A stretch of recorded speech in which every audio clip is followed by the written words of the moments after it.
Cowboys fans, hey. As always, thank you guys for liking, sharing, and subscribing. I think I got a really good video for you guys. Early in the morning, didn't get much sleep last night, and it wasn't because of the Bears debacle. I'm getting ready to go to Florida. My 8-year-olds were playing in Kissimmee, Florida, in the AYF National Championship, 8U Division 2019, so I'm really excited about that. Just ready to go get these young men on the platform that they deserve. Ready to let these young athletes, these young stars show out. So I'm just super excited about that. Obviously, the Cowboys are what they are. And this video, it kind of brings me joy because this is the candidate who I've wanted to talk about. So, housekeeping, you guys already know, okay? Went live yesterday on DallasCowboys.com on Sportscaster, speaking about the game, and I just got so upset I ended up turning off the game early, went to my recap video early, and now, you know, I always had this candidate in mind, but it's good to hear and see the reports that Dallas is going after Urban Meyer. So, let me just say this right here and now. I would fire Jason Garrett tomorrow, not for the reasons of I'm just pissed and I'm upset, more so just the reason of just cut ties. There's no need in prolonging this or making this go further. And I get that Jerry Jones still thinks that we have a chance. He thinks that we have a chance to go to the playoffs. This team will get mud stomped in the playoffs. We're not trending the right way. It's sad that Dak is leading the league, or a league leader in passing yardage, which is a a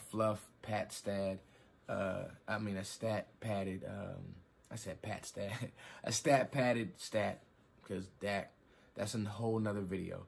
Amari Cooper, 1,000-yard season, and Zeke, 1,000-yard runner. So you have the triplets effect, but we're 6-7. Just is what it is.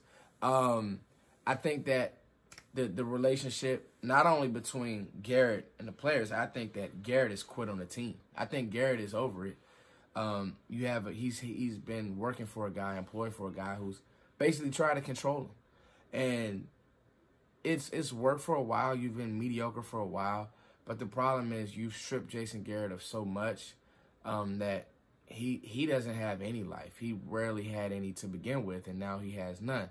Which I'm not going to stay on that too long, because the fact of the matter is Jason Garrett won't be coaching the Cowboys next year, and that is what it is. I want to talk about somebody who I think the Cowboys need to make a hard press at. The reports came out that Urban Meyer is a front runner for the Cowboys job, Lincoln Riley, a couple other names. But I really think Dallas needs to make a full court press, like press Virginia, West Virginia. And then you guys watch college basketball, Bob Huggins, they press all games. Really quite amazing that those guys are in shape like that. But make a press at Urban Meyer. Here's the deal.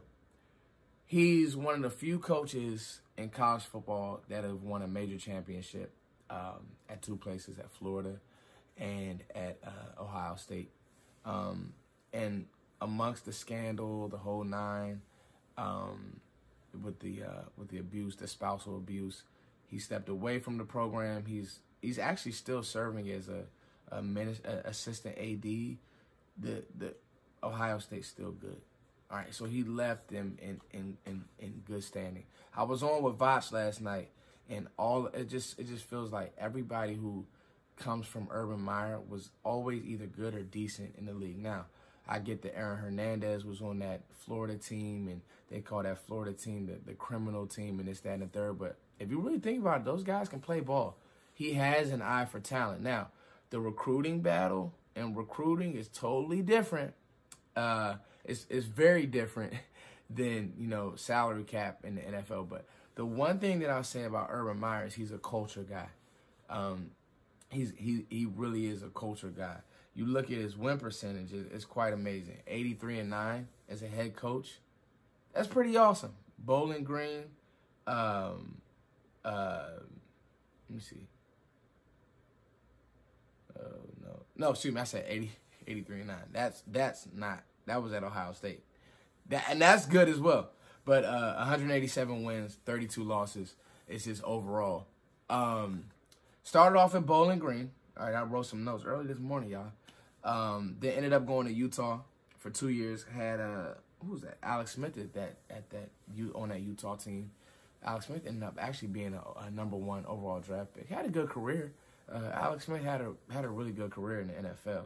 Then he had that Florida team, all right? Tebow, the Pouncey brothers, the whole nine, Percy Harvin, really had some good talent in Florida. Then, in turn, took his talents to Ohio State, and the rest is history. Ohio State has historically either been in the playoff or been in major bowls or just been right there. And it can be an argument made that Ohio State is still putting the best talent in the league right now, like bar none. LSU, Alabama kind of made a comeback more or less, but Ohio State, they play with the toughness of a Big Ten team, but they also have the speed. And so here comes the big question of Urban Meyer and the spread. And he's historically been a spread guy. But the thing that I love about Urban Meyer is he was able to win with lackluster quarterback play. I'm not saying, guys, I'm very critical of Dak. I didn't think Dak played good last night. I don't think that Dak played good last night. But I do think that with the right voice, I think that Dak can be good. The problem is Kellen Moore got to go. This has to be a complete clean house. Kellen Moore has to go. Chris Richard has to go. The only person I would consider keeping on this staff is John Kitna, but it would have to be under the tutelage of Urban Meyer, under a different voice. A voice of Urban Meyer who was that same voice that had Tim Tebow winning. Cardale Jones. Guys who in the league weren't much, but in college he was able to maximize them. Now, I'm not saying, and Dak has shown that he can win games in the league. Do I think that he's good enough to just flat out drop back without some plays being designed for him? No, I don't. I don't think until Dak shows me, and the passing yardage, you guys can argue that, whatever you want to argue, that's all well and good, but Dak has not shown me that he's going to just be able to throw 40 times a game. There are quarterbacks in the league who can't do that. He, at this time in his career, is not one of them. And that's the God's honest truth. I went on Vach's show 2 nights ago and said it. And the quarterback the last 2 weeks has been awful, but I'm not going to slander Dak. I think that Urban could look at this job if Jerry Jones makes a commitment to stay out the way. And that's the biggest if of it all. If Jerry Jones makes a commitment to own the team and give Urban, hell, let Urban bring in his own GM. At this point, you got it. What Jerry's been doing for it's probably going on 25 odd years just isn't working. Jerry Jones isn't the GM. Okay? While Jerry knows football, Jerry's not evaluating talent. That's over. Jerry, you're almost, how old is Jerry? Y'all help me out. He's getting up there. Those days of Jerry's career are over. He has to own and be the money guy and just sit back and let this team develop. Because guess what? Even with the Urban Meyer, whoever your next coach is, when he gets his guys in, there's going to be growing pains. To really build a culture, it could take 2, 3, 4 years. Now, the good thing about Urban is wherever he's went, he's come in right away and historically kind of been good.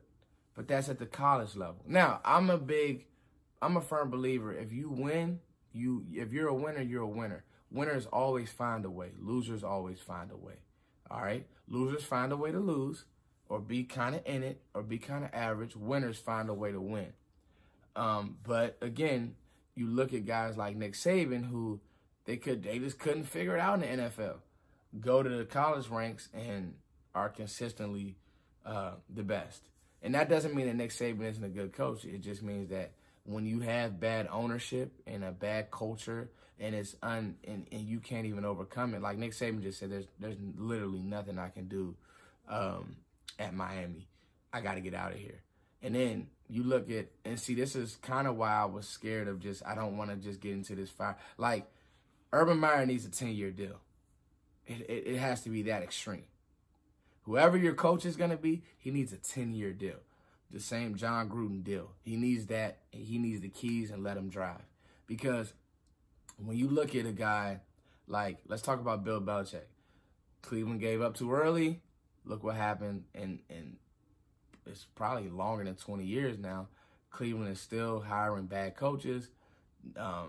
Freddie Kitchens is a bum with all of this talent that they have. So the point is to build a culture, to change a culture. To change a culture takes time.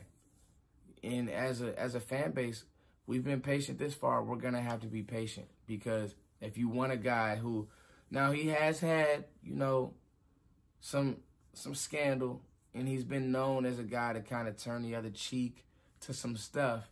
But, man, he wins football games, guys. This guy wins football games. He's a dude. He's a man's man. And the biggest thing is his players respond and his players love him. You'd be hard-pressed to find a player out here who played for Urban Meyer who doesn't love, not like, but love Urban Meyer. Love Urban Meyer. So Urban Meyer has surfaced as a guy that the Cowboys want, and instead of going to get a bad, or just an average coordinator, I like that people love the coordinator deal, but does he know how to run a team?